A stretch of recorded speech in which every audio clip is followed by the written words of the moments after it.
speaker here today, Yasin Arafat from Myanmar. He is a humanitarian activist, he is a Rohingya, and he will be speaking about his story. He'll be telling you his story as well as the story of his people.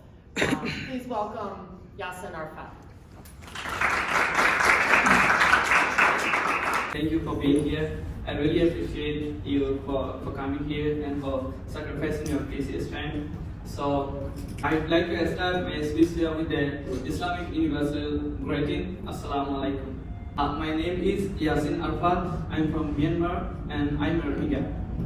So, I don't know where to start because I have lots of history. And me too, of course, and I was also not given opportunity to go to a school and to do things that a human being needs to do. And I was not given the detailed things that a human needs in life. That Burmese government has been doing genocide against Rohingya since long. So I mean to raise this history in front of you the way you can do something better for them. And I want your involvement and I want your support in the case of Rohingya so that there will be a good chance for them. And you know, there was a huge escalation in 2017 in Myanmar between Burmese military and Rohingya. So Burmese military, like they invaded our property, they invaded our land, and they slaughtered our leaders and they slaughtered our people, and of course they took our land and did many things against us. It's really horrible to say, you guys. They take our people to somewhere and they demand lots of ransom for them, and if they can't pay the ransom, then you know there should be a huge punishment for them. So it's really horrible too. So it is really saddened to say. Me and my whole community were deported by them, and we fled to Bangladesh and took shelter in the refugee camp. And you know, I thank all the government and the people of Bangladesh for sheltering more than 1 million Rohingya refugees in Bangladesh. And of course, I really thank the humanitarian worker and the people like you who went there to support the Rohingya and to give them things that they need over there to build a shelter. Of course, I met lots of people from America and from around the world too, that they went there to give food to them, and they went there to provide clothes and to give things that they need to build shelter. I started my refugee life in 2017 in Bangladesh. When I was in Bangladesh, and I met lots of people, so I used to raise my voice to them, and I used to go to some places where our history were heard and were taken, and they, you know, like I used to share the history of Rohingya that we faced back in Myanmar.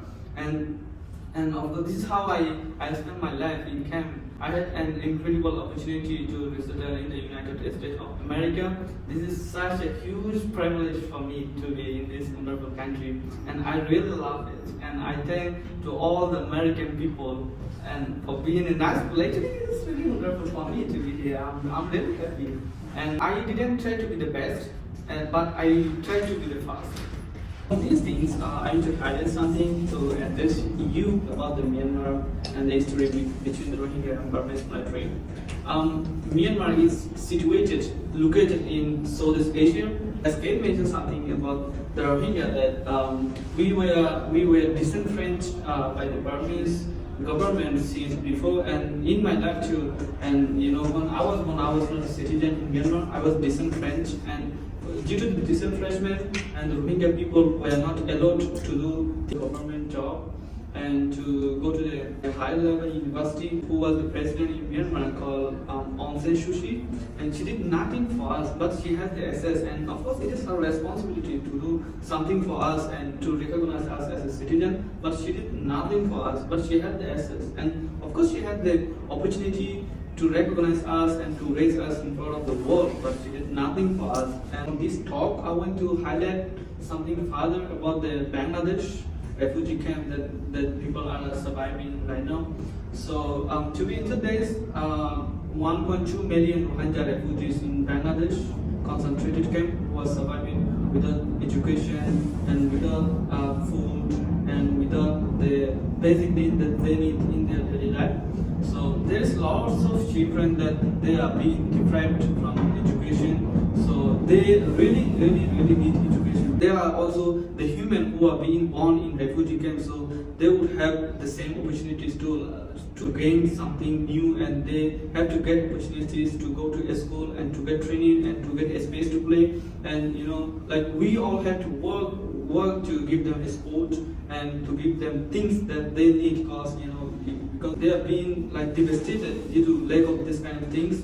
And there is lots of women who are getting married at the age of 13, 14, 16. So all these kind of things are happening due to the lack of education. So we have to prioritize their education, and you and me and other people who are listening to us, we all have to work for them, and we all have to do something the way we can give them opportunities to gain something and to provide training for different kind of training for them, the way they can do something in their life and the way they can understand what their life is. I want your support to do something for them who are surviving in camp and the children that they are deprived of education in camp. So I want your assistance, and I want the assistance of those who are listening us online. So I want all your involvement and support to do something for those who are surviving in refugee camp. And thank you all for your participation. This is really wonderful, and I didn't accept that you will join with us today and you will hear us. I think our voice are interested and heard by you. So hopefully you will do something for Rohingya. Thank you so much. Thank you so much for being